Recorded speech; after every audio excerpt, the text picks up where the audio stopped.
Olá, amigos do canal Vista Pátria, sejam bem-vindos. Aqui é Alan Frutuoso e não poderia deixar de falar, vamos usar o termo certo para o YouTube não desmonetizar o vídeo, desses acontecimentos estranhos no Nordeste, em pleno início do governo Bolsonaro.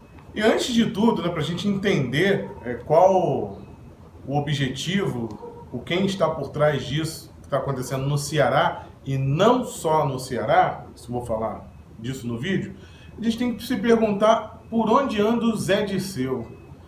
Repararam que toda vez que o Zé Dirceu está solto, alguma coisa extraordinária acontece no país? Muitos aí não vão lembrar ou não perceberam esse detalhe, mas assim que o Zé Dirceu foi solto, aconteceu aquele episódio, aquela batalha em Brasília, quando houve aquela delação, aquele vazamento do Joesley Batista, que os sindicatos foram todos para Brasília, uma grande mobilização, o Temer teve que colocar o exército nas ruas de Brasília. Vocês estão lembrados disso? Foi logo na semana que o Zé Dirceu foi solto. Sempre algo extraordinário, diferente acontece quando ele está solto. Fica aí a pergunta, por onde anda Zé Dirceu? Que vocês, quem sabe, são até mais inteligentes do que eu e poderão queimar os pneus que vocês tantos queimam, fazer as passeatas que tanto vocês queimam, fazer as ocupações no campo e na cidade.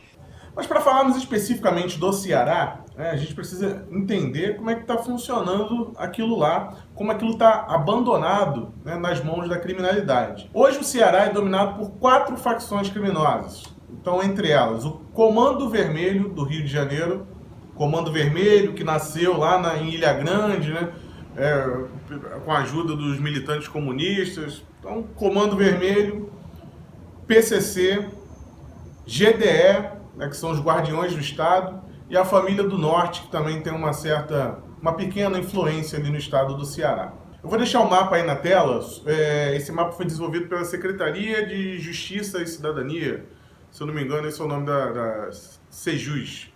E eles fizeram esse levantamento ano passado e fizeram toda a distribuição dessas facções no Ceará. Então, segundo esse levantamento, o Comando Vermelho na região metropolitana, ali, Fortaleza e ao redor de Fortaleza, eles dominam 4 presídios. Então, o Comando Vermelho do Rio de Janeiro domina 4 presídios, o PCC domina 1, a GDE, que são os Guardiões do Estado, dominam mais 4 presídios, e a Família do Norte divide 1 com o Comando Vermelho. E quando a gente passa para o interior, aí a coisa fica bem mais preocupante. O Comando Vermelho ele domina 26 cadeias públicas no interior do estado, a GDE domina 23 cadeias e o PCC domina 20. Então preste atenção como está essa distribuição. Está pior do que no Rio de Janeiro. E tudo isso começou porque o secretário André Costa resolveu trocar a pessoa responsável pelas penitenciárias. E o governo do PT, que é um governo de continuidade, resolveu de uma hora para outra virar um grande combatente, um linha dura contra a bandidagem. Aí resolveu botar um cara lá que é conhecido por ser casca grossa contra os presos. Os presos têm pavor desse cara e colocaram ele para comandar, que é o Mário Albuquerque. Esse cara é o terror dos bandidos no Ceará e, obviamente, haveria essa reação. Agora, não se espantem. Vocês acham mesmo que o PT, de uma hora para outra, o PT, que é uma das maiores facções criminosas do país, resolveu botar ordem na casa? Eles, muitas vezes, essas pessoas, elas usam pessoas realmente empenhadas em combater o crime, eles usam como o famoso boi de piranha. Eles sabem que o cara é linha dura, o cara é contra as benevolências que os presos recebem, então colocam ele para dizer que estão fazendo alguma coisa, jogam o cara nessa cova de leões e já sabem qual vai ser o resultado, que é o que eles querem. E é inevitável usarmos o termo terrorismo para as ações que eles estão fazendo, porque quando você começa a explodir pontes, atacar infraestrutura pública, com o objetivo de conseguir alguma coisa, o único nome que existe para isso é terrorismo. Eles não estão fazendo isso para vender droga, eles estão fazendo isso para colocar terror no Estado e supostamente conseguir algumas benevolências. E percebam que a forma dos ataques que estão acontecendo lá é diferenciada. Eles colocaram, logo no início, eles colocaram bombas na estrutura de sustentação de um viaduto. Eles derrubaram uma ponte agora. Então, visando especificamente colocar o terror. E logo aí, isso passou desapercebido por muitos, na época das eleições, a Polícia Federal ela desmantelou um plano terrorista do PCC, que também atua no Ceará, para explodir prédios públicos em Brasília. Eles pegaram um modelo de atuação das Farc, de terrorismo, né, de guerrilha urbana, para desenvolver, né, o seu plano de atuação. E para falar dessa ligação, né, do terrorismo com as Farc e as facções brasileiras, e como a esquerda utilizaria isso, eu chamei o Thiago Giordani, que é o autor do livro Nasce o Terrorismo no Brasil, e que foi publicado há 2 meses atrás, antes de começarem esses eventos, né? E o link do canal dele com o livro eu vou deixar aqui na descrição. Fiquem agora com o Thiago Giordani. Olá, eu sou o Thiago Giordani e a convite de Alan Frutuoso do canal Vista Pátria, estou gravando esse vídeo para poder resumir o livro que eu publiquei há 2 meses atrás com o seguinte título: Nasce o Terrorismo no Brasil. Há 2 meses atrás isso não fazia muito sentido. Agora, com o que vem ocorrendo no Ceará, é tema muitíssimo atual. O livro ele se desenrola em cima da seguinte frase: o Foro de São Paulo perdeu uma das joias da coroa. Só lhes resta o terrorismo para retomá-la. E aí, qual é o entendimento chave desse livro? Ele diz o seguinte: a guerra contra o crime organizado no Brasil basicamente é simples. Indo contra o PCC, ou o Comando Vermelho, o Brasil está indo contra as Farc. Se o Brasil demoveu do poder o principal par político das Farc, ou seja, o PT, sem dúvidas estamos surgindo como grande inimigo das Farc. Eles, as Farc, sabem que o governo brasileiro não pode ir lá dentro dos países que eles dominam para combatê-los, enquanto eles podem vir aqui e combater o Estado brasileiro. E aí, qual que é a atitude das Farc? Eles vão aumentar a organização do crime organizado e sistematizar uma resistência às investidas do governo. Como é provável que ações militares, e em especial advindas do governo federal, terão mais êxito dado o comando militar do governo de Jair, poucas opções restarão às Farc e a seus comandados a não ser o terrorismo. O que vemos de ônibus pegar fogo pode piorar para atentados mais drásticos, conduzidos diretamente aos poderes e suas representações, sejam elas pessoas específicas ou instituições. Vamos falar a verdade, essa turminha da mortadela não tem peito para pegar em arma ou explodir bomba. Só acredito que algumas revoltinhas ocorram dentro das universidades, pois lá o nível de imbecilidade é alto. Só que aqui o quadro é outro, é atentado civil, e petista qualquer não dá conta de resolver isso. Esse trabalho é para quem detém a parte bélica do crime e uma mente sociopata.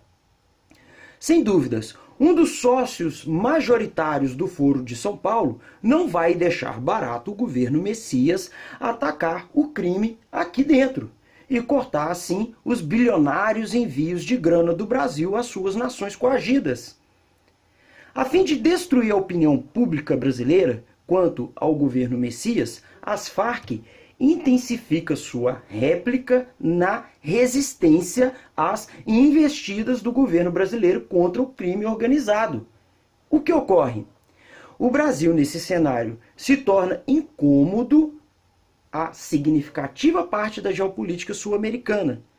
Ao derrotar o PT e assumir o governo do Estado brasileiro, Jair e seu time se tornam o principal dispar das Américas sulistas. Somos nós contra um aglomerado de partidos, movimentos, guerrilhas e governos. Afinal, o Foro de São Paulo, a maior organização política da América, teve apenas um de seus pares derrotados. só não esperavam que a joia da coroa fosse roubada. Com suas ações, as Farc aguça o papel de tirania do governo brasileiro, ao lhe obrigar a aumentar sua frente de trabalho para combater o crime organizado, que, por sua vez, adere ao terrorismo para frear as ações do governo.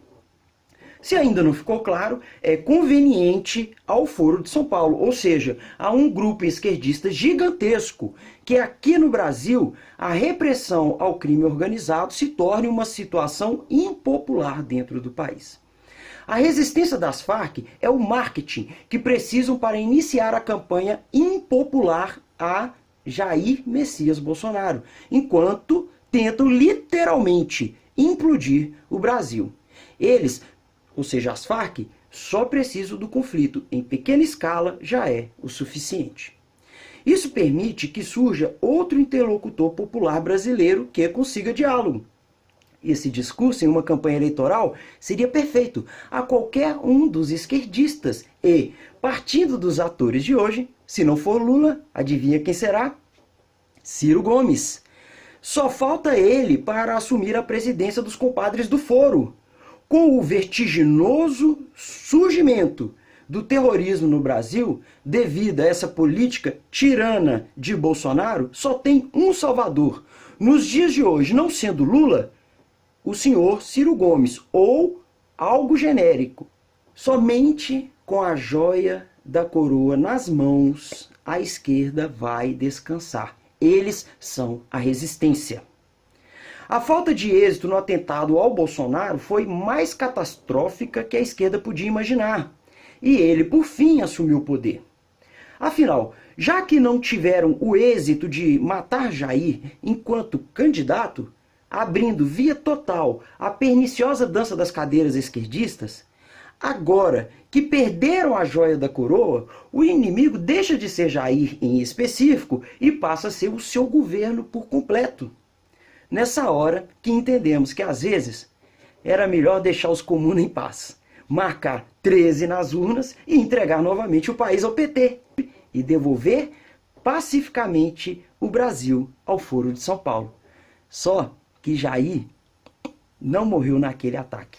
Nasceu, sem dúvidas, um divisor histórico naquele acontecimento.